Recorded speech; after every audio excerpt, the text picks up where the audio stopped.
Close your eyes and let your mind conjure the pivotal moment when the fabric of existence shifted irrevocably.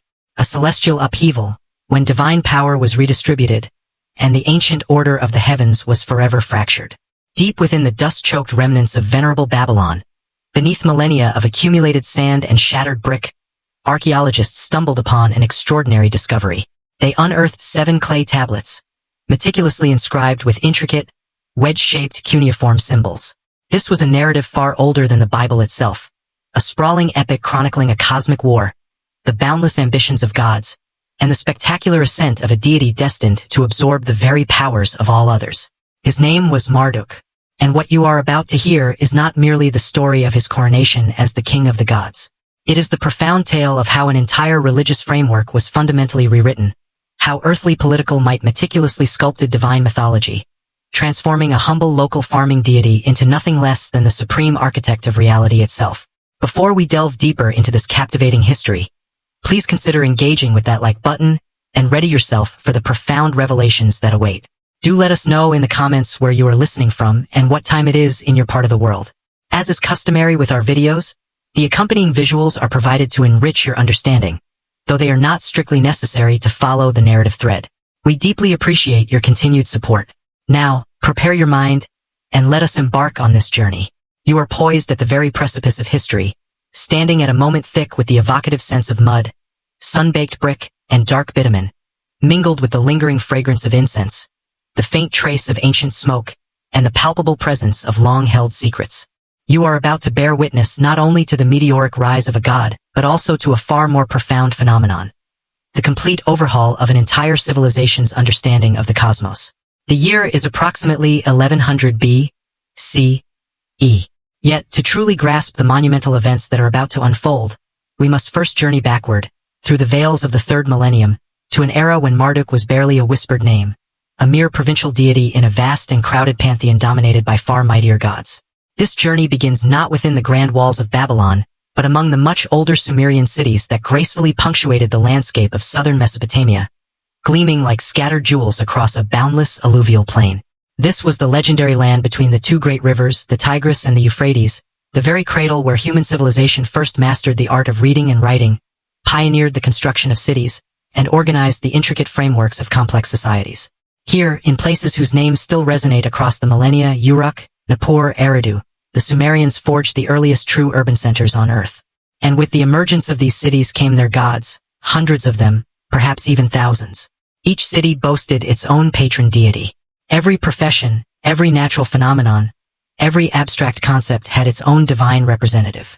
The Sumerian pantheon was a sprawling, intricate bureaucracy of the supernatural, a cosmic civil service complete with rigid hierarchies, simmering rivalries, and an endless array of political maneuverings. At the very zenith of this elaborate divine hierarchy stood 3 supreme gods. There was Anu, the aloof and distant sky god, the ultimate patriarch who dwelled in the highest heavens and rarely deigned to involve himself in the turbulent affairs of the earthly realm. Then came Enlil, the formidable lord of wind and air, effectively the chief executive of the pantheon, whose grand temple at Nippur cemented that city's status as the undeniable religious heart of all Mesopotamia. And finally, there was Ea, also revered as Enki, the cunning god of wisdom, fresh water, and potent magic, the ingenious craftsman who resided in the mysterious Abzu, the subterranean ocean of pure, life-giving water believed to lie beneath the Earth's surface. These were the true powers that sculpted reality itself. These were the names of paramount importance, and conspicuously, Marduk was not among them. Had you approached a Sumerian priest around 2500 BCE and inquired about Marduk, you would likely have been met with a blank stare, or perhaps a dismissive shrug of indifference. The name did indeed exist, but it was buried deep within obscure texts, associated only with the humble city of Babylon, which itself was barely a historical footnote in the sweeping saga of Sumerian civilization. Babylon was situated along the Euphrates River in the central expanse of Mesopotamia, within a region that would much later be known as Akkad. But in those formative early days, it was utterly eclipsed by its far more illustrious neighbors. The magnificent Sumerian city-states to the south, such as Ur and Uruk, commanded widespread respect and fear. The northern city of Kish had already ascended to dominance and subsequently fallen into decline. Babylon was simply one more small settlement in a landscape teeming with them, and its god was merely another local deity among a pantheon already numbering in the hundreds. Archaeological findings suggest that Marduk's precise origins are quite obscure, possibly tracing back to an even more ancient agricultural deity named Asaluhi. This potential connection is incredibly significant. Asaluhi was primarily a god of incantations and magic, a specialized deity invoked to heal the sick and repel malevolent demons. Being the son of Ea certainly granted him a respectable lineage, but he was far from a major player in the divine arena. His emblem was the simple spade, that most unassuming of farming tools, which would, remarkably, later become one of Marduk's most recognizable symbols. The triangular spade, known as the Maru in Sumerian, may even be the etymological root of Marduk's name, although scholars continue to debate this point. Some theorize the name derives from Amaru, meaning calf of the sun god, hinting at a potential link to solar worship. Yet, this linguistic discussion tends to overshadow a more crucial truth. Whatever his ultimate origins, Marduk began his existence as a minor god preoccupied with minor concerns, tending to crops, healing local ailments, and managing the everyday affairs of his small community. He was not yet constructing universes or commanding raging storms. He was humbly helping barley grow and alleviating fevers. Then, the narrative took an abrupt and dramatic turn. Around 1894 B.C.E., a new dynasty seized control in Babylon. These were the Amorites, a Semitic-speaking people who had migrated into Mesopotamia from the western desert lands. They were initially perceived as outsiders, but their ambition was boundless. Under their determined rule, Babylon underwent a miraculous metamorphosis, transforming from an insignificant backwater into the burgeoning capital of a formidable empire. And as a city rises to prominence, so too must its patron god. The sixth king of this ascendant Amorite dynasty bore the name Hammurabi. His reign, spanning from approximately 1792 to 1750 BCE, would mark a profound watershed moment, not just for Babylon, but for the entire religious landscape of Mesopotamia. Hammurabi was a brilliant conqueror and a visionary lawgiver. Through a masterful blend of military genius and astute political cunning, he systematically brought nearly all of Mesopotamia under the centralized control of Babylon. He decisively defeated the ancient Sumerian cities of the south, crushed the rival kingdoms of the north, and when the dust of his campaigns finally settled, Babylon stood supreme, the undisputed master of the fertile land between the rivers. However, it is precisely at this juncture that the story unfurls with greater subtlety, revealing complexities far beyond mere military conquest. Hammurabi could have, by brute force, simply declared Babylon the center of the world and Marduk the greatest of all gods. He possessed the power to raise the temples of Enlil and Anu, to unilaterally proclaim a new divine order through military might alone. But he did not, because Hammurabi possessed a profound understanding of the true nature of power. He knew that genuine legitimacy emanates not from the sharp edge of a sword, but from the depths of the mind, from deeply held belief, from the slow, patient, and deliberate reshaping of how people perceive and comprehend reality itself. It was during Hammurabi's reign that we observe the initial, subtle elevations of Marduk. The king's renowned law code, meticulously inscribed on a colossal stone stele and publicly displayed for all to see, contained an introduction that functioned as much as a religious proclamation as it did a legal preamble. It shrewdly began by invoking Anu and Enlil, the traditionally supreme gods, thereby acknowledging their established authority. But then, it subtly declared that these ancient, venerable powers had themselves chosen Marduk to promote the welfare of the people and cause justice to prevail in the land. Observe the careful political choreography at play here. Hammurabi did not overtly overthrow the old gods, nor did he baldly assert Marduk's immediate supremacy. Instead, he deftly suggested that the traditional cosmic authorities had themselves appointed Marduk as their agent, their trusted representative, their chosen instrument to bring order and righteousness to the world. This marked the nascent phase of a sophisticated process that scholars term syncretism, the gradual, deliberate merging and absorption of one deity's attributes and powers into another. Throughout this old Babylonian period, Marduk systematically began to assimilate the characteristics and domains of other gods. Most significantly, he became increasingly identified with Asaluhi, that ancient deity of incantations. The two names gradually grew interchangeable. Prayers once directed to Asaluhi were now understood to be prayers to Marduk. This was not considered sacrilege or destruction. It was a profound act of synthesis. The older god was not obliterated but rather incorporated. His inherent powers, his unique stories, and his specific functions were artfully folded into the expanding mythos of Babylon's burgeoning patron deity. Yet, Even during the zenith of Hammurabi's rule, Marduk had not yet achieved ultimate supremacy. The historical texts from this era explicitly attest to this. Enlil was still universally recognized as the highest divine authority. Marduk at this stage primarily functioned as a mediator, an important interlocutor between the great gods and the earthly king. A significant figure to be sure, but not yet the ultimate cosmic power. He was undeniably rising, a star on the ascent, but he had not yet reached his zenith. Hammurabi's illustrious dynasty eventually crumbled. The first dynasty of Babylon concluded around 1595 BCE, when Hittite raiders descended upon and sacked the magnificent city, plunging the region into an era of profound chaos. Foreign powers soon asserted themselves. The Kassites, migrating from the formidable Zagros Mountains, seized control of Babylonia. For several centuries, the region remained fragmented, continually contested, its former glory dimming into a fading memory. Babylon itself endured, but only barely. Its grand edifices fell into disrepair, its political influence waned significantly. And yet, almost paradoxically, during this prolonged period of political eclipse, Marduk's star continued its mysterious ascent. This represents one of the great enigmas of ancient Mesopotamian religion. The power and influence of the god continued to grow even as the fortunes of his city declined. How can we adequately explain such a phenomenon? Perhaps the answer resides in the fundamental human need for meaning and reassurance in the face of overwhelming chaos. When the world feels unstable, when empires rise and fall with dizzying, unpredictable speed, people instinctively cling to their gods more tightly. They yearn to believe that an underlying order exists beneath the apparent turmoil, that a guiding hand is ultimately in control. Marduk, who had been carefully positioned by Hammurabi as a god of justice and cosmic order, now emerged as a potent symbol of hope for restoration. He became the very embodiment of the god who would one day make Babylon great again. The divine promise of a glorious return to supremacy.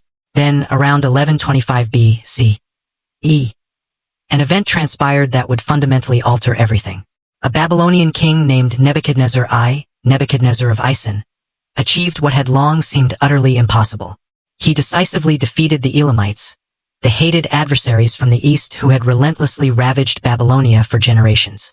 And from this triumph he brought home a treasure, not merely of gold or silver, though he captured vast quantities of both. He brought home the sacred statue of Marduk. To truly comprehend the magnitude of this act, you must understand what this statue embodied. In Mesopotamian religious belief, a god did not simply reside metaphorically within a statue. The statue, once properly consecrated through intricate rituals and richly activated, literally became the god's physical body on earth. It was not a mere symbolic representation. It was the tangible, living presence of the deity itself. The Elamites had brazenly stolen Marduk's statue during one of their devastating raids, a catastrophe that signified that the god himself had been taken captive, that he had abandoned his city, and that divine protection had been tragically withdrawn. For generations, Babylon had languished as a city devoid of its god. The grand temple stood empty, its sacred rituals incomplete and broken. It was a spiritual crisis of the most profound order. When Nebuchadnezzar triumphantly returned the statue to Babylon, it was far more than just a political or military victory. It was a cosmic restoration of the highest magnitude. The god had returned to his rightful dwelling. Order had been miraculously reestablished within the universe. And the king who had orchestrated this monumental miracle naturally desired to commemorate it, to explain its significance, and to imbue it with a meaning that would resonate through all future ages. It is during, or very shortly after, the reign of Nebuchadnezzar I that most scholars now believe the magnificent creation epic, universally known as the Enuma Elish, achieved its final, definitive form. This was the seminal text that would truly change everything. Comprising 7 tablets and nearly 1,000 lines of Akkadian poetry, it recounted a story that commenced in primal chaos and culminated with Marduk enthroned as the undisputed, absolute king of all gods. But this was not merely a new story. It was a revolutionary, systematic rewriting of Mesopotamian theology. It was, in essence, a religious coup, executed not with weaponry, but with the potent force of words, with compelling myth, with the most powerful instrument in human civilization, narrative itself. The Enuma Elish, named for its evocative opening words meaning, when on high, presents itself as the foundational story of creation. However, its profound underlying subject, its true and ultimate purpose, is to unequivocally explain and justify Marduk's supreme authority. To fully grasp its formidable power, one must hear how it begins. When the skies above were not yet named, nor earth below pronounced by name. When only Apsu, the primeval freshwater, and Tiamat, the primeval saltwater, existed, mingling their waters together. Before any gods had been born, before destinies were decreed, then the gods were created. This opening paints a vivid picture of a universe utterly devoid of order, without names, without inherent meaning. In this primal beginning, only two fundamental forces exist.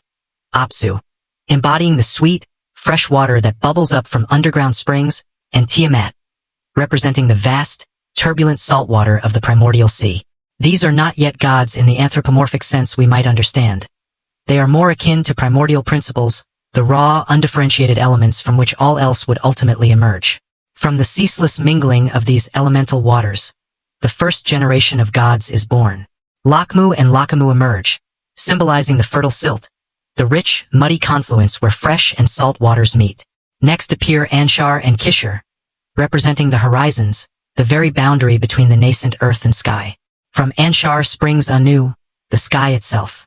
And from Anu comes Ea, the astute god of wisdom and fresh water. These are the younger gods, and they are boisterous. They stir, they dance, they joyfully disrupt the ancient primordial peace. Apsu, the ancient father, finds he cannot sleep. He complains bitterly to Tiamat. These children are far too loud. They prevent me from finding rest. I will annihilate them. Tiamat is aghast. These are our own children, she protests. How can you even speak of slaying them? But Apsu is resolute. He conspires with his vizier, Mummu, to utterly destroy the younger generation. This is a narrative that Mesopotamians would have intuitively understood, feeling it in their very bones. It powerfully echoes the eternal, archetypal conflict between the old and the new, between the stasis of tradition and the irresistible force of change, between the conservative impulse to meticulously preserve what has always been and the revolutionary drive to forge something entirely new and different. But Ea, the cleverest and most perceptive of the gods, uncovers the insidious plot. In a stunning act of preemptive violence, he casts Apsu into a profound, magical slumber and then mercilessly kills him. Pause for a moment and consider the immense implications of what has just transpired. The son has brutally slain the father. The primordial, foundational order has been irrevocably violated. Ea then constructs his dwelling upon the very remains of Apsu's body, effectively claiming the fresh waters as his personal domain. And there, in this sacred, albeit patricidal, place, Ea fathers a son with his wife, Damkina. The child's name is Marduk. The epic text describes Marduk's birth using language that leaves no doubt. This is no ordinary deity. Marduk is born perfect, breathtakingly handsome, and imbued with immense power from his very first breath. Ea gazes upon his son with profound pride, bestowing upon him a double portion of divinity, thereby making him inherently superior to all other gods. He possesses for eyes, allowing him to perceive everything, and for ears, enabling him to hear all. When he speaks, fire blazes forth from his mouth. From the moment of his miraculous birth, he is unequivocally designed for ultimate supremacy. But Tiamat has not forgotten the brutal murder of her husband. Her ancient rest has been violently disturbed. And now, spurred on by the other elder gods, who fear the younger generation's burgeoning power, she undergoes a terrifying metamorphosis. The mother goddess transforms into the ultimate monster. She gives birth to a monstrous army of chaos. The text meticulously lists them with a kind of horrified relish. Giant serpents oozing venom for blood, ferocious dragons, rabid mad dogs, fearsome scorpion men, grotesque fishmen, and hybrid monsters with the powerful bodies of bulls and the savage faces of men. 11 terrible creatures in all, each more horrifying than the last. And at the head of this nightmarish army, she places Kingu, her new consort, a god whom she elevates and empowers by bestowing upon him the Tablet of Destinies, the ultimate symbol of cosmic authority. Whoever wields the Tablet of Destinies controls fate itself, possessing the power to decree what shall be and what shall not. It is the ultimate weapon, the absolute embodiment of cosmic power. When the younger gods learn of Tiamat's monstrous army, they are paralyzed with overwhelming terror. They convene an urgent council. Someone must fight. Someone must bravely face the Chaos Dragon. Ever the clever one volunteers first. But as he approaches Tiamat and confronts the full, horrifying spectacle of her transformed state, his renowned wisdom and courage utterly desert him. He retreats in dismay. Then Anu, the mighty sky god, attempts to face her. He too recoils in failure. Even the greatest and most ancient of the gods cannot stand against the primal, consuming chaos. This is the moment of ultimate crisis. The very existence of the universe hangs precariously in the balance. If no champion can defeat Tiamat, chaos will inevitably consume everything. Order will collapse entirely. The world will revert to the undifferentiated, turbulent swirl of the primordial waters. Into this moment of supreme desperation, Marduk boldly steps forward. He is young, untested, yet undeniably powerful and utterly fearless. Or perhaps more accurately, he is supremely ambitious. Because Marduk does not volunteer out of pure, selfless heroism. He names his unequivocal price. "I will fight Tiamat," he declares, his voice resonating with authority. "I will save you all. But if I succeed, if I defeat the Chaos Dragon and rescue the gods from annihilation, then I must be granted supreme power.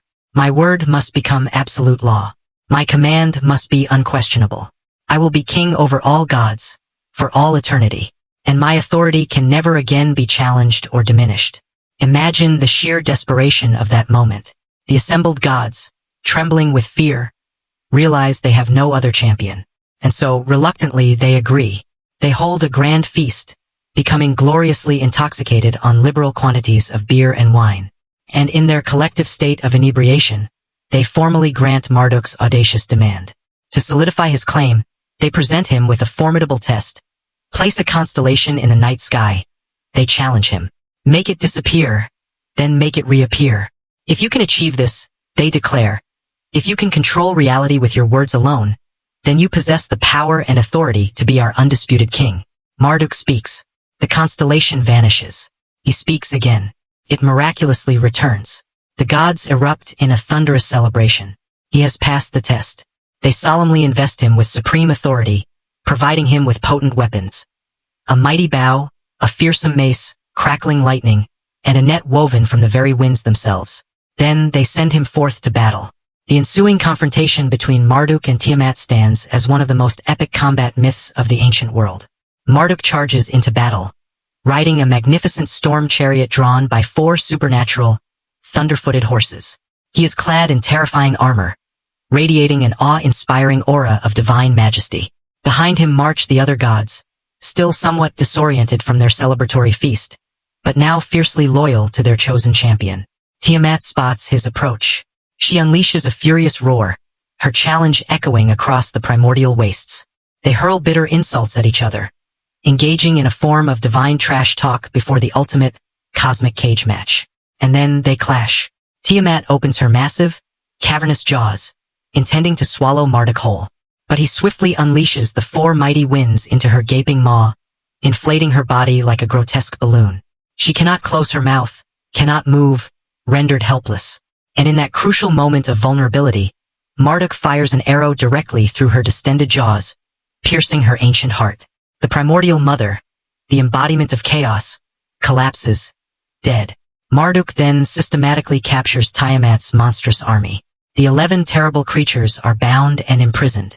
Kingu, her consort and the commander of her forces, is taken alive. And from his body, Marduk seizes the Tablet of Destinies, the ultimate, governing symbol of cosmic authority. But the true horror, or perhaps the true stroke of genius, depending on one's perspective, is yet to come. Marduk stands over Tiamat's colossal corpse and draws his blade. He ruthlessly splits her vast body in half, precisely like a dried fish. From one half, he raises the magnificent dome of the sky. From the other, he lays down the solid earth. He utilizes her ribs to construct the immense vault of heaven. Her tears become the perennial sources of the Tigris and Euphrates rivers. Her colossal tail transforms into the shimmering Milky Way. Nothing is wasted. The Chaos Dragon is not merely vanquished. She is utterly repurposed, transformed, and made into the very structural framework of the ordered cosmos. It is an act of cosmic recycling, and it conveys a profoundly powerful message. Chaos is not eradicated, but rather controlled, organized, and rendered useful. Tiamat still exists in a literal sense, as the universe itself is fashioned from her body. But she now exists only as Marduk permits, in the forms he has chosen, serving the purposes he has irrevocably decreed. With the entire universe meticulously crafted from Tiamat's remains, Marduk embarks on the grand task of organizing reality itself. He establishes the intricate calendar, precisely assigning 12 months to 12 specific gods. He meticulously creates the constellations and sets the planets on their immutable courses. He fashions the moon to measure time and grants the sun its predetermined daily path across the sky. He assigns each major god a specific position and a distinct duty. Heaven is definitively divided from earth. The upper celestial realm is allocated to 300 gods, known as the Igigi. The lower earthly realm is given to the Anunnaki, sometimes numbering 50, sometimes 300. Every deity is granted a designated place. Every force of nature has its specific god, and every single one of them, without exception, answers solely to Marduk. But there remains one final, crucial act of creation. The gods, even in their glorious victory, are utterly exhausted. The monumental labor of maintaining the cosmos is immense. Who will serve the gods? Who will dutifully bring them offerings and diligently tend their sacred temples? Marduk pronounces his ingenious solution. He will create humankind. But from what raw material? Ea proposes that one of the gods be sacrificed for this purpose. They bring forth Kingu, Tiamat's consort, the god who had led her chaotic army. Kingu is executed. His divine blood is mixed with earthly clay, and from this sacred mixture, humanity is formed. Reflect carefully on the implications of this story. Humans are fashioned from the blood of a rebellious god, a being who actively defied the cosmic order. This explains why humans possess divine intelligence. A god's blood flows in their veins, but also why they are inherently flawed, prone to rebellion, and susceptible to questioning authority. Furthermore, humans are created for a very specific purpose. Not to be the beloved children of the gods, nor their esteemed companions, but explicitly to be their servants, their workforce. The gods can now rest because humans will undertake the labor. Humans will meticulously farm the land, construct the magnificent temples, and present the necessary offerings.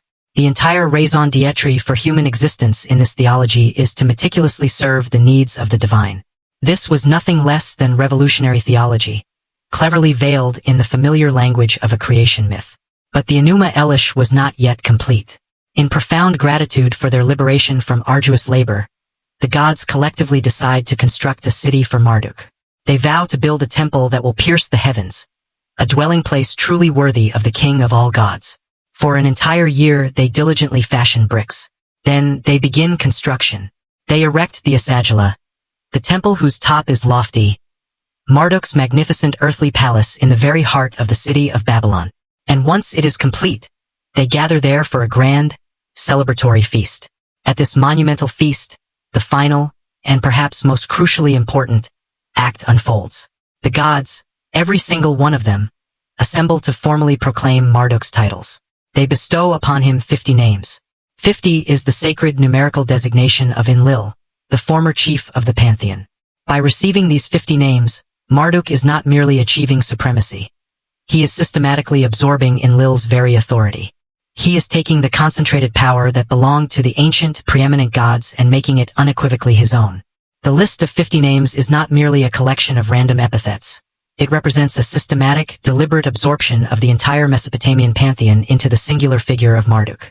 As each name is proclaimed, it is accompanied by a detailed explanation of the specific power that name embodies. And as one listens to them, the profound significance becomes clear. Marduk is identified with Ea in his aspect as creator of the Abzu. He is Asaluhi, the purifier and healer. He is Enlil in his absolute sovereignty and command. He is Anu in his ultimate authority over heaven. He is Shamash in his role of judgment and justice.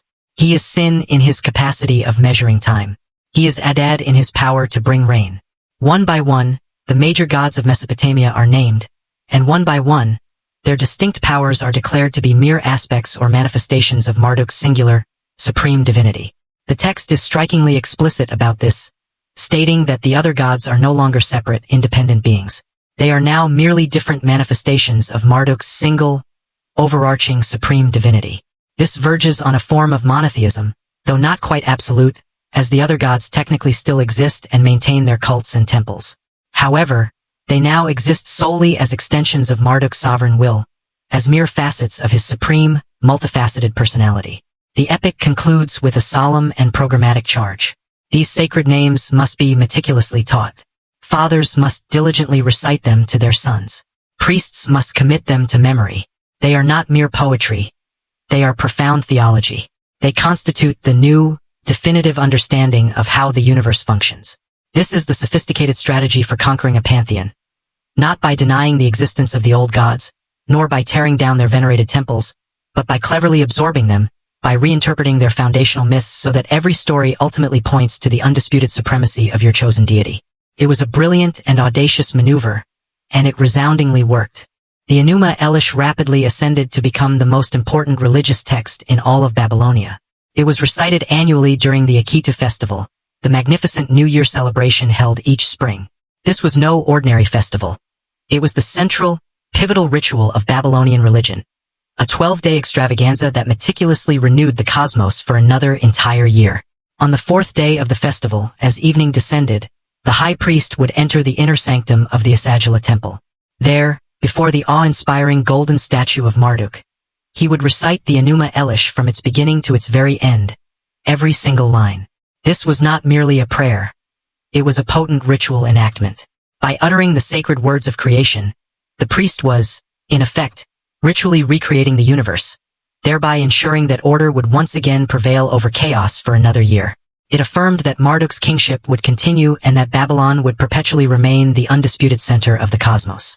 However, the Akitu festival was also profoundly political in its essence. Before the sacred recitation could even commence, the king of Babylon was required to perform a ritual of deeply symbolic humiliation. He would enter the temple, divest himself of all his royal regalia, his crown, his scepter, his robes, and then kneel humbly before the statue of Marduk.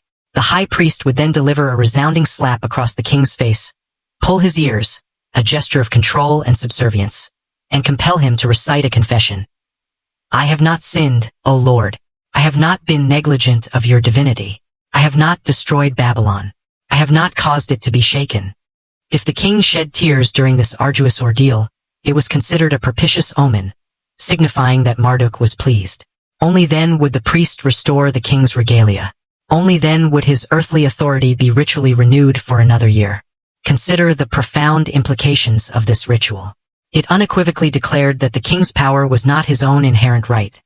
It derived entirely and solely from Marduk. The king was not divine. He was Marduk's humble servant. Babylon's power was not self-generated. It flowed directly from its god.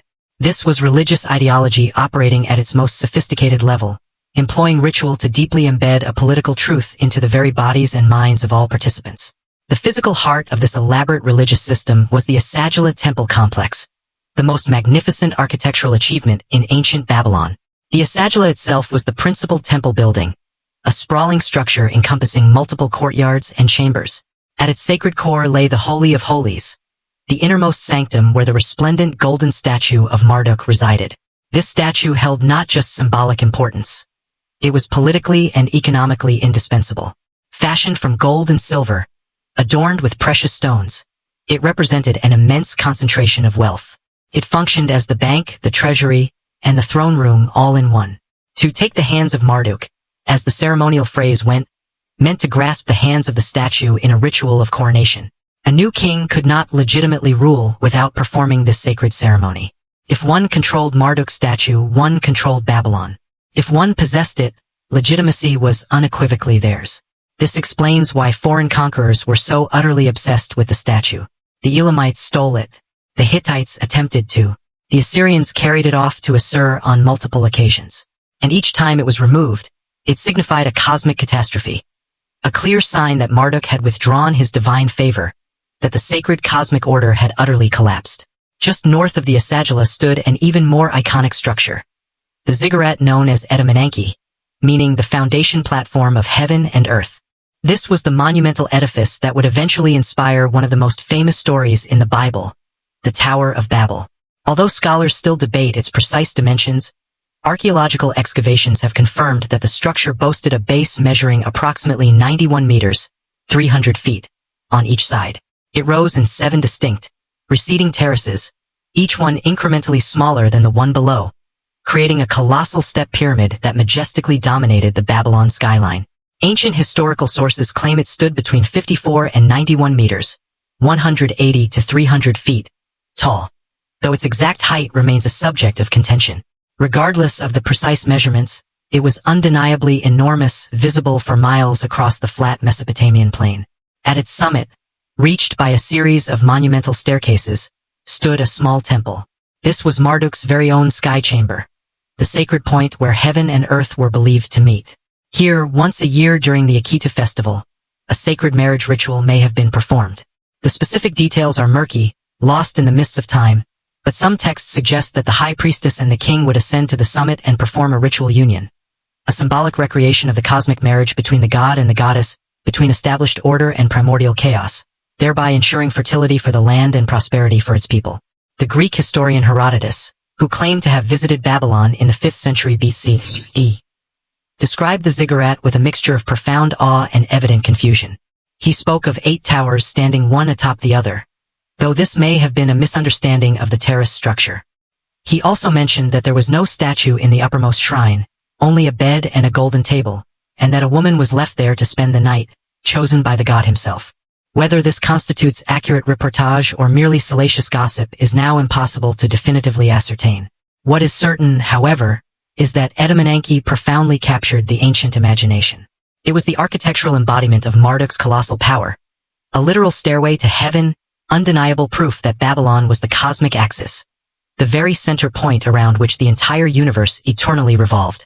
The construction of such an immense structure demanded an unparalleled investment of resources, labor, and time. It was a grand statement, an unequivocal declaration that Babylon was not merely a city, but the city, the earthly counterpart to the heavenly realm, the sacred place where divine and human realms seamlessly intersected. For the Babylonians, geography was indeed theology. Babylon was not merely politically supreme, it was cosmically central. And Marduk's temples were not just exquisitely beautiful buildings. They were the very anchors holding the universe in its proper, ordered place. Yet, even the most powerful temples and myths do not sustain themselves indefinitely. They demand continuous political backing and fervent popular belief. And it is here that the story of Marduk's supremacy becomes inextricably intertwined with the dramatic rise and fall of empires. After Nebuchadnezzar, I triumphantly returned Marduk's statue and, perhaps, oversaw the final composition of the Enuma Elish. Babylonia endured centuries of decline and successive foreign domination. The Assyrians, that terrifying military juggernaut from northern Mesopotamia, repeatedly conquered Babylon. Each time, they faced a complex theological problem. The Assyrians had their own supreme god, Ashur, the deified personification of their capital city. Ashur was a ferocious war god, fierce and implacable, perfectly suited to a nation of conquerors. But when the Assyrians subjugated Babylon, they inherited a profound theological crisis. How could Ashur truly be supreme if Babylon, recognized as the cosmic center, belonged unequivocally to Marduk? Their solution was ingeniously fascinating. They orchestrated alternate versions of the Enuma Elish, versions in which the heroic figure who defeats Tiamat was not Marduk, but Ashur. They performed the same textual surgery that the Babylonians themselves had previously performed on earlier Sumerian myths. A simple search and replace operation, changing the name of the protagonist while largely preserving the epic's narrative structure. This adaptation was acceptable because the fundamental underlying theology of the Enuma Elish resonated universally. It championed the triumph of order over chaos, of civilization over the untamed wild. The specific name of the champion was, in a deeper sense, less important than the enduring archetypal pattern itself. One could simply plug in their own favored god, provided he adequately fit the heroic archetype. This adaptability reveals something profound about ancient Near Eastern religion. It was remarkably flexible. Syncretism was the accepted norm, rather than an exception. Gods could be readily identified with one another. Myths could be seamlessly transferred across cultures. Theology was not a fixed and frozen dogma, but an organic, adaptive, and living tradition. Yet, despite all the Assyrian efforts to co-opt the Babylonian religious narrative, Marduk's cult demonstrated remarkable resilience. Babylon itself became a powerful symbol of resistance. When the Assyrians ruled with a harsh hand, demanding tribute and enforcing their will with brutal efficiency, Marduk's cult transformed into a rallying point for Babylonian identity. To worship Marduk was to defiantly assert that Babylon, not Ashur, was the true center of the world. It was religious nationalism, a potent form of cultural resistance that could not be suppressed by mere military force. This spiritual and political resurgence reached its zenith during the Neo-Babylonian period, representing the final, glorious flowering of Mesopotamian civilization. In 626 B.C.E., a Chaldean chieftain named Nabopolassar skillfully seized control of Babylon and boldly declared independence from the rapidly crumbling Assyrian Empire. His son, Nebuchadnezzar II, would go on to become one of the most famous kings in all of history, reigning from 605 to 562 B.C.E. Nebuchadnezzar was both a prodigious builder and a formidable conqueror. He rebuilt Babylon on a scale that dwarfed anything that had ever come before. He constructed the renowned Ishtar Gate, famously adorned with glazed blue bricks and magnificent reliefs of dragons and bulls. He fortified the city with colossal walls, so thick that chariots could race across their tops. And most importantly, he lavished immense attention and resources upon Marduk's temples. Nebuchadnezzar's numerous inscriptions clearly indicate that he viewed himself as Marduk's chosen instrument. He proudly claimed that Marduk had called him by name, selecting him from among all men to restore and magnify the god's sacred dwelling places. The king personally oversaw the meticulous reconstruction of Enuma, boldly asserting that he had raised its summit to rival the heavens. He rebuilt the Asagila with imported cedar from Lebanon for its massive roof beams, and lavishly adorned it with precious metals and rare stones. This was not merely an act of piety. It was brilliant propaganda. By positioning himself as Marduk's devoted servant, Nebuchadnezzar claimed legitimacy not just as a Babylonian king, but as the divinely appointed ruler of the entire civilized world. Marduk was the king of the gods. Therefore, Nebuchadnezzar, as Marduk's earthly regent, proclaimed that all nations should bow before Babylon. This precise ideological framework is crucial for understanding Nebuchadnezzar's most infamous act, the conquest of Jerusalem and the subsequent destruction of Solomon's temple in 586 BCE. From a Babylonian perspective, this was not an act of wanton cruelty, but a cosmic necessity. Jerusalem had rebelled. Its God had evidently failed to protect it. This, in Babylonian eyes, conclusively proved that Yahweh, the God of the Hebrews, was inferior to Marduk. The Babylonians then meticulously carted away the treasures of the temple, including the sacred vessels used in worship, and brought them to Babylon, placing them in Marduk's temple. This was an undeniable theological statement. Even Yahweh's holy objects now served Marduk. For the exiled Jews in Babylon, this catastrophic event ignited a crisis that shook their faith to its very foundations. How could Yahweh have permitted this? Why was his sacred temple utterly destroyed? Why were his chosen people enslaved? Some among the exiles began to entertain the unthinkable question. Was Marduk actually more powerful? Was the Babylonian god the true supreme deity? The prophets of Israel responded with fierce, unyielding rhetoric. They vehemently insisted that the exile was not a sign of Yahweh's weakness, but rather a manifestation of his righteous judgment. The destruction, they declared, was punishment for Israel's profound sins. And, more radically, they began to assert a revolutionary claim. Yahweh was not merely the God of Israel, but the God of all the earth. There were no other gods. Marduk, they proclaimed, did not truly exist, or if he did, he was merely a powerless idol. This is the historical context in which the book of Isaiah delivers its famous mockery of Babylonian religion. The prophet vividly describes craftsmen carving a piece of wood in half, using one half for cooking, and then meticulously carving the other half into an idol, only to then bow down and worship it. The inherent absurdity is the profound point. How can a god truly be fashioned by human hands?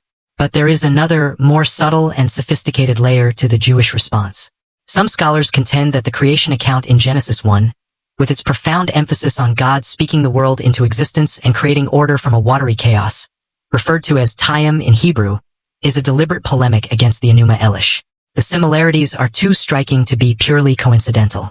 Both narratives begin with a primordial watery chaos. Both involve the meticulous separation of waters and the creation of the dome of the sky. Both establish a calendar and assign authority to celestial bodies. However, the differences are even more crucial. In Genesis, there is no epic battle, no cosmic conflict whatsoever. God simply speaks, and reality instantly obeys. Chaos is not a fearsome dragon to be defeated.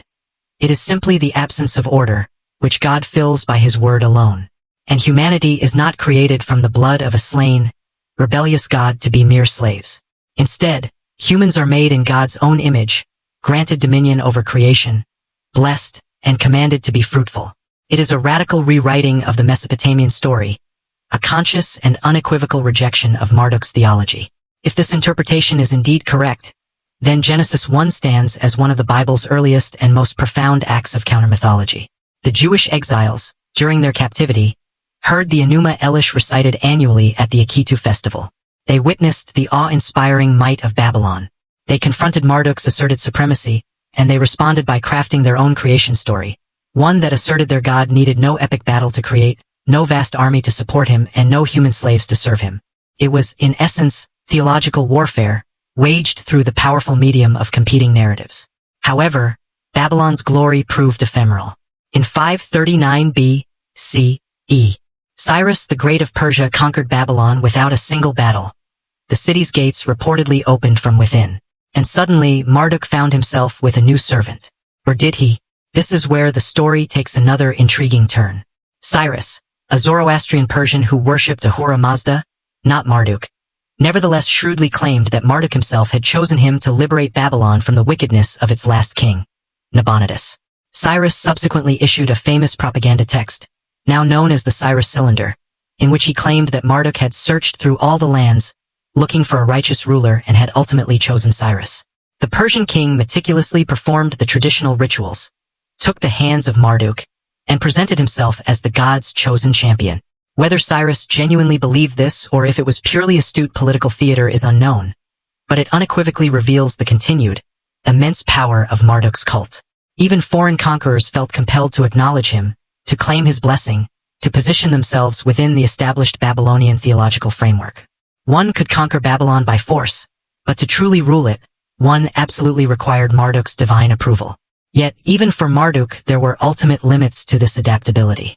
Another Persian king, Xerxes, defiantly chose not to play by these established rules. After Babylon revolted in 482 B.C.E., Xerxes crushed the rebellion with brutal, devastating efficiency. And then, according to some historical sources, he committed the unthinkable. He melted down the golden statue of Marduk. This act, if it did indeed occur, was nothing less than cultural genocide.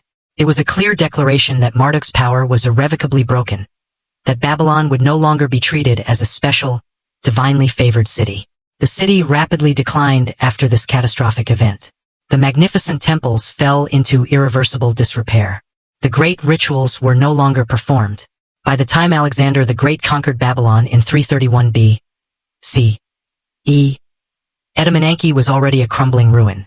Alexander, ever the romantic, ordered its reconstruction, but he died before the work could be completed, and his successors, the Seleucid Greeks who inherited his vast empire, held little interest in Mesopotamian religion. Babylon was gradually abandoned. The Euphrates River itself changed course. Sand relentlessly buried the magnificent ruins. The great city that had once been the cosmic center, the place where heaven and earth converged, became a desolate wasteland.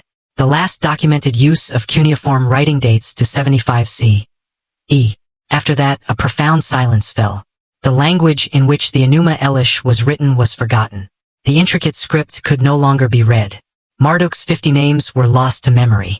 The epic story of the god who had conquered all others slowly faded into the mists of legend. For nearly 2,000 years, Babylon existed primarily as a name from the Bible, a potent symbol of decadence and idolatry, its actual history largely unknown and shrouded in obscurity. Then, in the mid-19th century, archaeologists began to meticulously excavate its ruins. They unearthed the buried cities of Mesopotamia, discovering vast libraries filled with thousands of clay tablets. And they began the slow, painstaking, and arduous work of relearning cuneiform, meticulously piecing together the shattered fragments of these ancient texts. In 1849, the English archaeologist Austen Henry Layard excavated the magnificent ruins of Nineveh, the capital of the Assyrian Empire. Within the remains of King Ashurbanipal's great library, he found thousands of tablets. Among them were broken pieces of the Enuma Elish. It was George Smith, a largely self-taught Assyriologist who had begun his career as a banknote engraver, who first recognized the momentous contents of these tablets. In 1876, he published his groundbreaking work, The Chaldean Account of Genesis, revealing to the Victorian world that the Babylonians possessed their own sophisticated creation story, one that bore striking and undeniable similarities to the biblical account. The reaction was explosive. To conservative Christians, this revelation was nothing short of heresy, a dangerous suggestion that the Bible was not unique, that it had potentially borrowed from pagan mythology. To scholars, however, it opened up an entirely new and exhilarating field of comparative religion. Suddenly, the ancient Near East was no longer merely a historical backdrop for biblical narratives. It was revealed as a rich, complex civilization with its own highly sophisticated theology and profound spiritual traditions. As more tablets were discovered and painstakingly translated, the full scope and intricate nature of Marduk's cult became increasingly clear. He was not just a regional Babylonian god. For a significant period, he was the supreme deity of one of the ancient world's most powerful civilizations. His compelling myths had profoundly influenced neighboring cultures. His innovative theology had provoked intense responses from Jewish prophets, shaping their own religious thought. His grand temples had hosted the coronations of mighty emperors. Today, visitors to the Louvre Museum in Paris can gaze upon the iconic dragon of Marduk, the Meshusu, magnificently reconstructed from the glazed bricks of Babylon's Ishtar Gate. This fantastic creature, with the lithe body of a serpent, the fearsome head of a dragon, the powerful front legs of a lion, and the sharp rear talons of an eagle, was Marduk's sacred animal. It was ubiquitous throughout Babylon, a constant, vivid reminder of the god's pervasive power. The dragon itself carries a fascinating history. When Hammurabi vanquished the city of Ashnuna around 1760 B.C.E., he claimed that Marduk had defeated Ashnuna's patron god, Tishpak. Marduk then shrewdly appropriated Tishpak's symbol, the Meshusu, as his own. It stands as a perfect emblem for Marduk's entire history.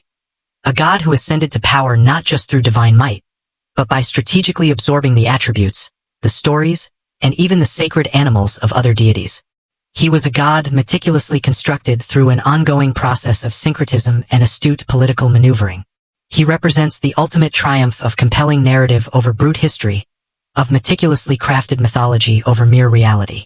Because here lies the deepest, most profound truth about Marduk. He may have never existed in the way the Babylonians fervently imagined him. There was no literal cosmic battle, no fearsome dragon slain, no universe physically created from a colossal corpse. But Marduk was real in the way that powerful ideas are real, in the way that compelling stories profoundly shape civilizations. For 1,000 years, millions of people structured their entire lives around his worship. Kings rose and fell based on his perceived favor. Armies marched valiantly under his banner. Empires justified their conquests and ambitions in his sacred name. Marduk's story reveals something profoundly significant about the intricate relationship between religion and power. Gods do not simply exist as immutable entities. They are meticulously made. They are crafted through complex political processes, through the gradual accumulation of myths and divine attributes, through the systematic absorption and reinterpretation of competing cults. The Enuma Elish was not ancient, timeless wisdom. It was propaganda, brilliant propaganda to be sure, but propaganda nonetheless. It was a foundational document designed to legitimize Babylon's political dominance by asserting that this earthly dominance possessed undeniable cosmic sanction. Marduk did not conquer the other gods through sheer divine might alone. He conquered them through the power of narrative, through the patient, deliberate rewriting of mythology until every other god's story became merely a chapter, a subplot, within his own grand narrative. This is the real, enduring lesson of Marduk's meteoric rise. Power demands narrative. Raw force can indeed conquer cities, but to truly rule them, to make conquest permanent and legitimate, you need a story that people will deeply believe. You need a mythology that makes your dominance appear natural, inevitable, and cosmically ordained. The Babylonians understood this instinctively, profoundly. They did not conquer solely with armies and weaponry. They conquered with magnificent temples, with captivating rituals, and with compelling myths. They systematically rewrote the entire religious landscape of their world to place their god, Marduk, unequivocally at its center. And they did it so successfully that even their most formidable conquerors felt compelled to acknowledge Marduk's supremacy. And perhaps, within this ancient saga, there lies a potent warning for our own contemporary era.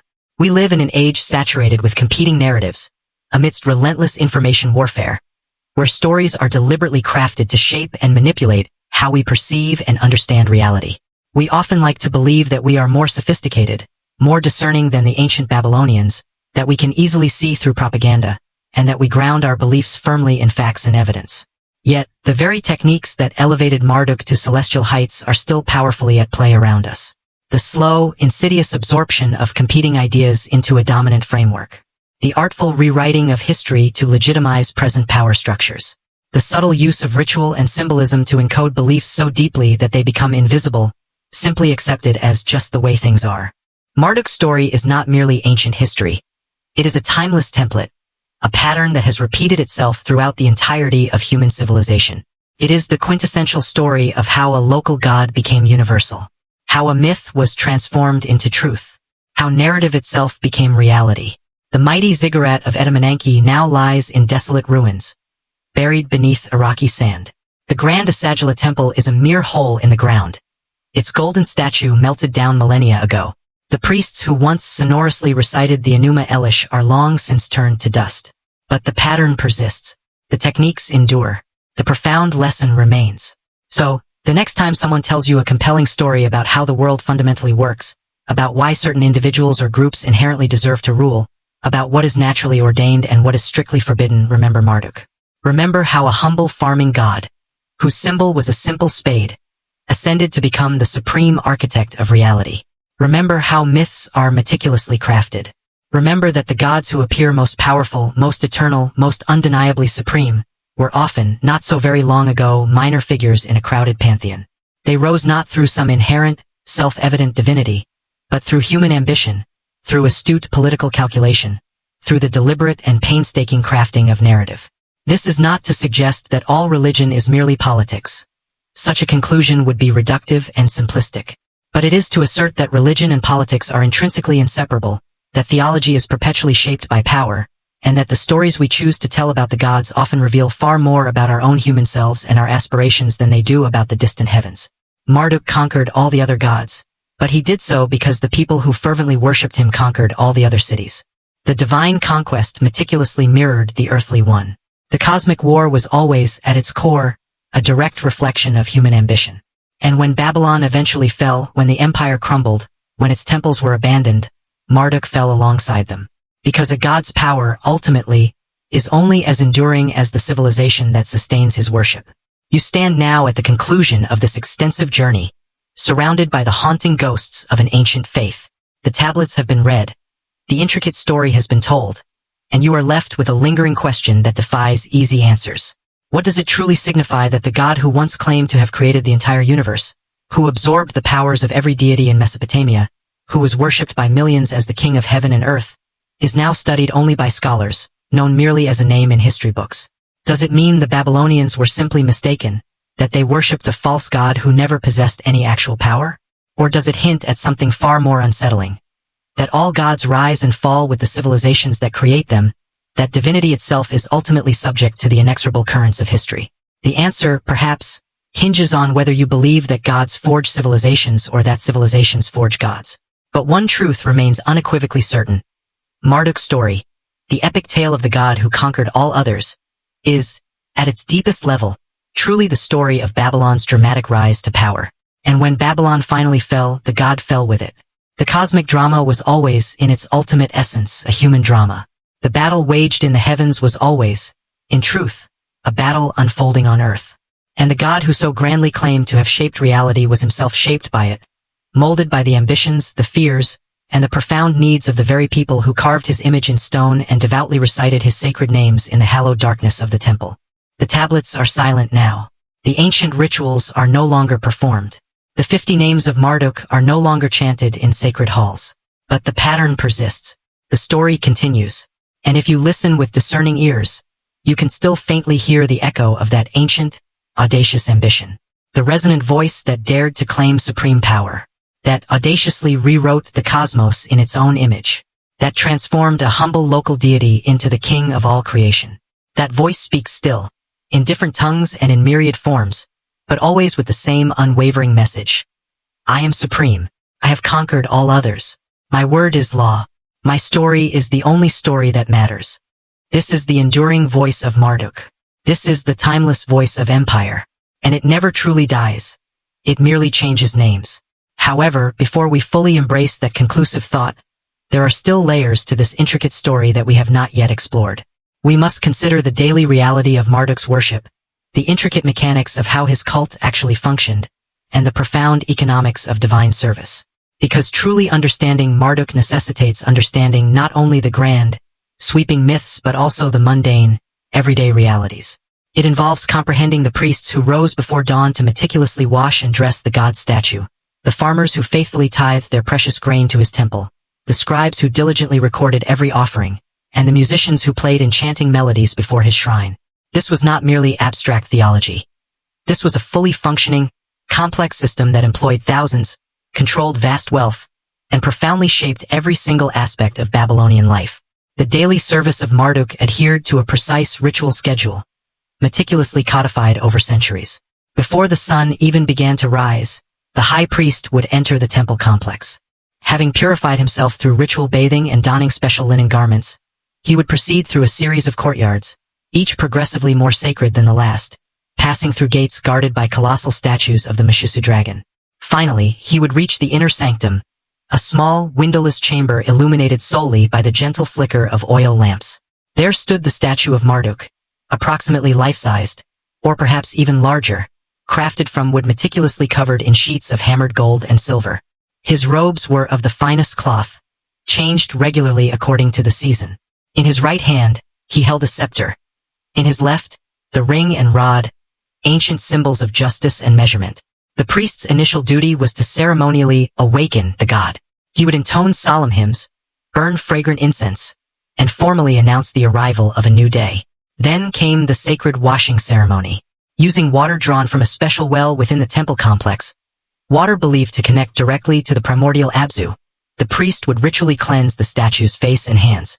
This act was not merely symbolic. The Babylonians profoundly believed that the god truly resided within the statue, activated by a ritual called the opening of the mouth, performed when the statue was first consecrated. Through this ritual, the god could literally see through the statue's eyes, smell the incense through its nostrils, and consume the food offerings placed before it. After the washing, the priest would anoint the statue with perfumed oils, precious cedar oil from Lebanon, fragrant myrrh from Arabia. Then came the meticulous dressing, the careful arrangement of new garments and gleaming jewelry. Finally, the morning meal would be presented. Freshly baked bread, beer, succulent dates, and savory meat, all placed on elaborate offering tables before the statue. The god would then be left alone to eat, his privacy held sacred. After a suitable interval, the priests would return and remove the offerings, which would then be divided among the temple personnel as their payment. This was, quite literally, how the priests and their families subsisted, on the god's leftovers. This essential ritual was repeated twice daily, at morning and evening, and this constituted merely the basic service. On major festival days, the ceremonies became far more elaborate and spectacular. The statue of Marduk would be carried in grand procession through the city streets. Musicians would play vibrant melodies, singers would chant ancient hymns, and the entire population would turn out to witness their god parading through Babylon in his sacred, boat-shaped palanquin, carried high on the shoulders of the priests. These processions served multiple crucial functions. They were undeniably acts of profound devotion, but they were also powerful political theater. They dramatically showcased the temple's immense wealth and power. They reinforced rigid social hierarchies, with each person having an assigned place in the procession based on their status. And they meticulously created a shared, communal experience that bound the population together through collective participation in something far greater than themselves. The most paramount of these festivals was, of course, the Akitu, the New Year celebration we have previously mentioned but not yet fully explored. The Akitu festival was a momentous 12-day event that occurred twice a year, once in the spring month of Nisanu and once in the autumn, though the spring celebration was considerably more important. The entire festival was meticulously structured around the recitation of the Enuma Elish and the ritual reenactment of Marduk's triumphant victory over chaos. But it was far more than mere storytelling. It was a comprehensive, spiritual, political, and social renewal of the entire cosmic order. On the first day, the high priest would commence special purification rituals. The Asagila temple would undergo a thorough cleansing, and malevolent spirits would be ritually expelled from its courtyards. This cleansing was both practical, preparing the sacred space for the profound events to come, and symbolic, representing the clearing away of the old year's accumulated chaos and disorder. On the second and third days, skilled craftsmen would create two special figurines representing Tiamat's monstrous creatures. These would be utilized in later rituals and then ritually destroyed, symbolizing the definitive defeat of chaos. The fourth day was when events became truly dramatic. This was the day of the Enuma Elish recitation. But before that could occur, The king was required to undergo his ritual humiliation, an event we have briefly touched upon but must now examine in vivid detail. The ceremony commenced with the king entering the temple, fully adorned in his royal regalia. He would approach the inner sanctum but would not be permitted to enter. At the very threshold, priests would encircle him. They would then meticulously strip away his crown, his scepter, his royal seal, and his robes, leaving him in a simple undergarment. Thus reduced, the king would kneel before the majestic statue of Marduk. The high priest would then approach and deliver a hard slap across the king's face. Following this, the priest would pull the king's ears, a clear gesture of control and discipline. The king would then be made to recite a negative confession, a ritual denial of wrongdoing. I have not sinned, O Lord of the lands. I have not been negligent of your divinity. I have not destroyed Babylon. I have not caused its foundations to shake. I have not struck the cheek of a subordinate. I have not humiliated them. I have watched over Babylon. I have not smashed its walls. As the king recited these words, he was expected to weep, or indeed he did weep. If tears did not flow naturally, the high priest would pull his ears harder until they did. The king's tears were critically important. They were a tangible sign that he was properly humble before the god, that he fully understood his position as Marduk's servant, and that his immense power was not his own inherent right, but rather granted by the deity and could, therefore, be just as easily withdrawn. Only after this profound public humiliation would the high priest return the royal insignia. He would place the crown back on the king's head, hand him the scepter, and formally declare that Marduk accepted his service for another year. The king's power was thus renewed, but everyone watching understood the indelible lesson. The king was not divine. He ruled only at Marduk's pleasure, and Marduk's divine will was interpreted and administered by the powerful priesthood. This ritual was a stroke of sheer political genius. It granted the priests enormous leverage, even over the most powerful monarch. Kings needed the priesthood's cooperation to legitimize their rule. Yet, priests simultaneously needed the king's military power to protect the opulent temple and enforce the collection of tithes. It was a delicate, often precarious balance, a symbiotic relationship that could, at times, become openly hostile. We observe this inherent tension playing out most dramatically during the reign of Nabonidus, the final king of Babylon before the Persian conquest. Nabonidus, who ruled from 556 to 539 BCE, was a keen antiquarian and, perhaps, a religious radical. He developed an obsession with the moon god Sin, the ancient deity of the city of Haran, where his mother had served as a priestess. Nabonidus began actively promoting the cult of Sin at the explicit expense of Marduk. He controversially abandoned Babylon for an entire decade, choosing to live in the Arabian oasis of Tiamat, and steadfastly refusing to return to perform his crucial duties in the Akitu festival. This dereliction was a cosmic catastrophe. Without the king's physical presence to be ritually humiliated and reinvested, without his essential royal participation in the prescribed ceremony, the Akitu could not be properly performed. The cosmic order, therefore, was not renewed. The priests and the general population were utterly horrified. They viewed Nabonidus as impious, as having abandoned Marduk entirely. When Cyrus the Persian arrived at Babylon's gates in 539 B.C.E., the city surrendered without a fight. Its gates reportedly opened from within. Cyrus presented himself not as a brutal conqueror, but as Marduk's chosen liberator, the righteous king who would restore proper worship. The famous Cyrus cylinder, a clay barrel inscribed with this shrewd propaganda, presents the Persian version of events. It claims that Marduk searched all the lands for a righteous ruler and ultimately chose Cyrus. The text describes Nabonidus as a wicked king who had distorted the rituals and made the daily offerings cease. Whether this account is historically accurate or simply astute Persian propaganda is debatable, but the very existence of this text powerfully demonstrates how influential Marduk's cult remained. Even foreign conquerors felt compelled to claim his blessing, to work within the established Babylonian theological framework, or risk losing the city's cooperation. This, ultimately, is the real test of a god's power.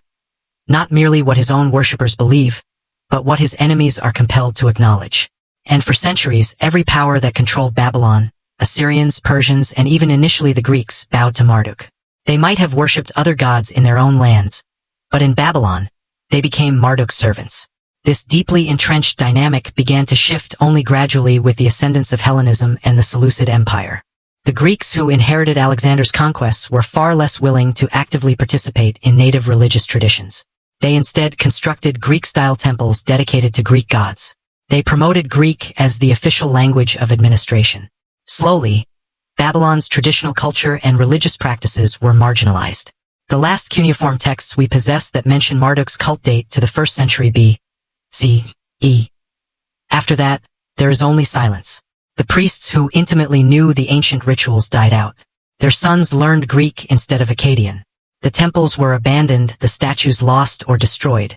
And Marduk, the god who had once proclaimed to rule all of heaven and earth, faded into obscurity, largely forgotten. Or was he? Because it is precisely here that the story takes another fascinating turn. While Marduk himself vanished from active worship, his profound mythology did not entirely perish. It was transformed, absorbed, and echoed in later religious traditions. We have already noted its subtle influence on Genesis, but the connection runs even deeper.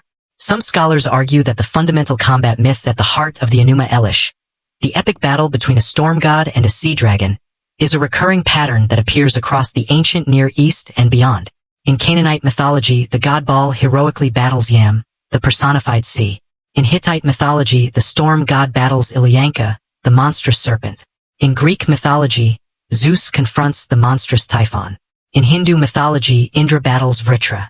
The specific names and intricate details change, but the basic archetypal pattern repeats. A young, dynamic god defeats an older, chaotic monster, and in doing so, definitively establishes cosmic order.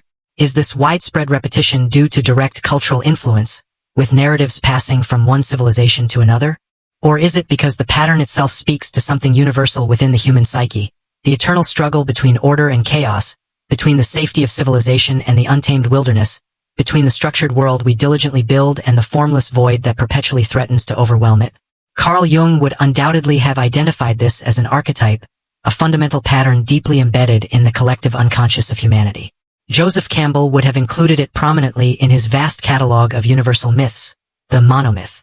From this perspective, Marduk is not singularly unique. He is but one local manifestation of a profound story that humanity has recounted to itself in 1,000 different forms across every culture and every age. The combat myth exists because it directly addresses a fundamental human anxiety. We live in a world that can often feel chaotic and hostile, where devastating disasters strike without warning, where the powerful forces of nature can utterly destroy everything we laboriously build. The storm god who heroically defeats the chaos dragon offers a symbolic reassurance. Order can indeed triumph, civilization can prevail, and the encroaching darkness can always be pushed back. But there is another crucial aspect worth noting. The Enuma Elish is not merely a combat myth. It also functions as a powerful political charter. It does not simply declare that order ultimately defeats chaos. It asserts that this specific god, Marduk, is absolutely supreme. It states that this specific city, Babylon, is the cosmic center of the universe. It decrees that this specific political arrangement, with the king utterly subservient to the temple, is divinely ordained and therefore unquestionable. This is precisely what imbues the text with such immense power and, simultaneously, such inherent danger. It cleverly wraps profound political claims in the sacrosanct language of theology. It makes human power structures appear as if they are natural law. It transforms the contingent and temporal into the eternal and immutable. This is a powerful technique that we observe utilized throughout the annals of history. When Emperor Constantine declared Christianity the official religion of the Roman Empire, he was not merely making a theological choice. He was strategically leveraging Christianity's institutional structure and its bold theological claim to universal truth to legitimate his own rule. When medieval kings asserted their divine right to rule, they were claiming that their authority originated not from human consent or military might, but directly from God's will, thereby rendering rebellion against the king tantamount to blasphemy. When modern nations declare themselves divinely favored or speak of manifest destiny, they are employing the very same rhetorical maneuver. Political power instinctively seeks religious legitimation because religious legitimation is the most potent kind. If your rule is merely practical, it can be challenged on practical grounds.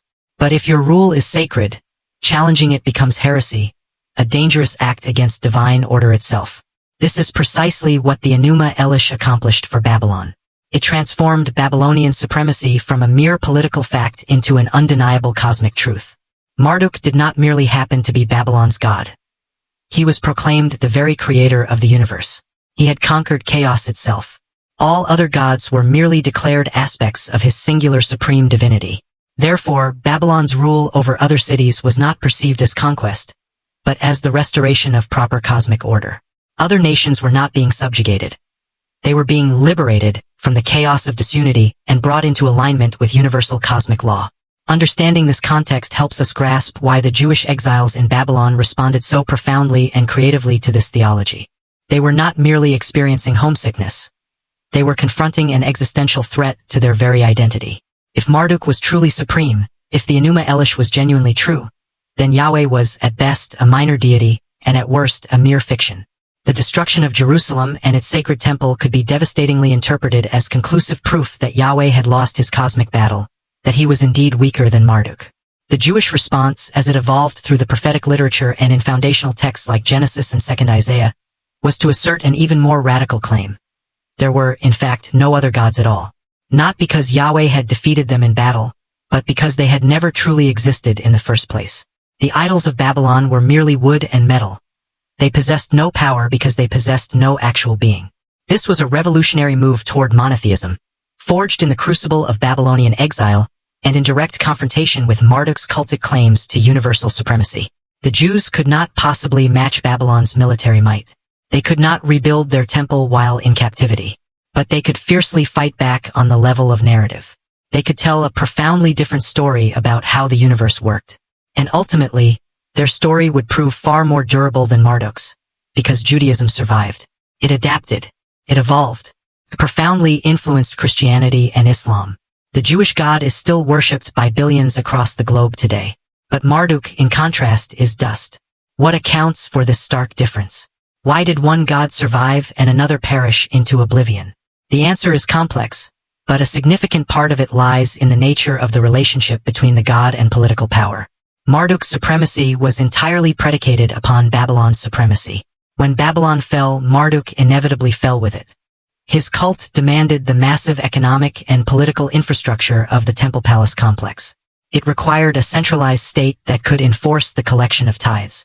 It required a literate priesthood capable of reading and meticulously performing the ancient rituals. When that intricate infrastructure collapsed, the cult could not sustain itself. Judaism, by striking contrast, had learned to survive without a temple, without a state, and without overt political power. The Babylonian exile had brutally forced this critical adaptation.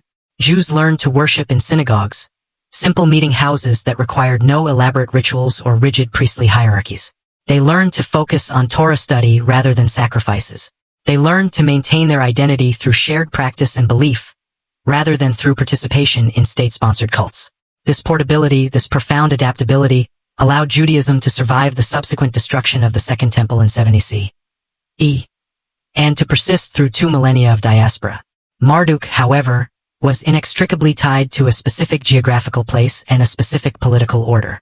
When those foundations were destroyed, he could not survive. The Jewish God, by the time of the Second Temple's destruction, had been reimagined as universal, omnipresent, requiring no specific location or political structure for his worship. He could be worshipped anywhere, by anyone who chose to follow his law. There is a deeper philosophical point here about the very nature of divinity and power. Marduk's entire narrative revolves around the seizure and maintenance of power. He achieves supremacy by defeating chaos, yes, but also by relentlessly demanding absolute authority as the price for his service. His 50 names represent a catalog of absorbed powers, of conquered and subsumed deities. He is a god meticulously constructed through syncretism and political domination. His mythology is fundamentally about hierarchy, about establishing and rigidly maintaining a cosmic pecking order with himself unequivocally at the top. The Jewish God, as he evolves through the prophetic tradition, presents a different dynamic. Power is certainly attributed to him. He is omnipotent. But his relationship with humanity is framed increasingly in terms of covenant, of mutual obligation, of ethical demand, rather than raw dominance. The prophets criticize not only Israel's enemies but also Israel itself. They assert that God values justice and mercy far more than sacrifices and elaborate rituals. This creates a very different theological dynamic. A God who demands ethical behavior from his worshippers, who can be disappointed in them, who can punish them not for ritual failures but for profound moral failures, is a God who cannot be easily co-opted by political power. because the ethical standards he represents can be powerfully turned against the powerful themselves. The prophets could condemn kings. They could announce that God was not on the side of the nation but against it because of its injustice. This made the Jewish God dangerous to political authority in a way Marduk never was. This crucial difference is fundamental to understanding why one tradition survived and adapted while the other calcified and ultimately died. Yet we should not be too quick to judge. To the Babylonians, Marduk's theology was not a cynical manipulation. It was their sincere and honest understanding of how the cosmos truly functioned. They looked at their world, at the terrifying unpredictability of floods and devastating droughts, at the constant threat of foreign invasion, at the inherent political chaos of warring city-states, and they painstakingly created a story that made profound sense of it all. Chaos was undeniably real. They had experienced its destructive force firsthand. Order was inherently fragile. They had witnessed its collapse numerous times. The triumph of order over chaos could never be taken for granted. It required constant ritual renewal. It required a strong, centralized king, who was crucially subservient to divine law. It required everyone to know their rightful place in the cosmic hierarchy. Their mythology was not false consciousness. It was a genuine, heartfelt attempt to forge meaning and stability in an uncertain, often terrifying world. And for 1,000 years, indeed, it worked. Babylon thrived under Marduk's protective gaze. His people found solace and comfort in his worship. Its magnificent civilization flourished. We can acknowledge this undeniable historical efficacy while simultaneously recognizing that this theology also served powerful political ends, that it legitimized existing power structures, and that it was as much a product of human ambition as it was of perceived divine truth. This brings us back to the central, overarching question we have been circling throughout this entire historical journey. What truly was Marduk? Was he a genuine divine being whose cult gradually grew until he revealed himself as the supreme power? Was he a brilliantly useful fiction, meticulously created by astute priests and kings to consolidate their authority? Was he a potent symbol, a mythological representation of Babylon itself, the personified ambition of a city that dreamed of ruling the entire world? Or was he something more subtle, a powerful cultural construct that took on a life of its own, profoundly shaping the very people who worshipped him, even as they, in turn, shaped his evolving mythology? Perhaps the most accurate answer is that these are not mutually exclusive possibilities. Marduk was, in essence, all of these things simultaneously. To the devoted priests who daily tended his statue, he was a real, tangible presence, as concrete as any physical being. To the kings who skillfully leveraged his cult to legitimize their rule, he was an indispensable tool of statecraft.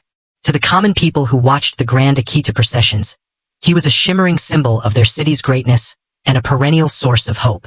To the erudite scholars who painstakingly composed the Enuma Elish, he was a sophisticated theological concept, the very principle of order made divine. Gods, perhaps, are always multiple things at once.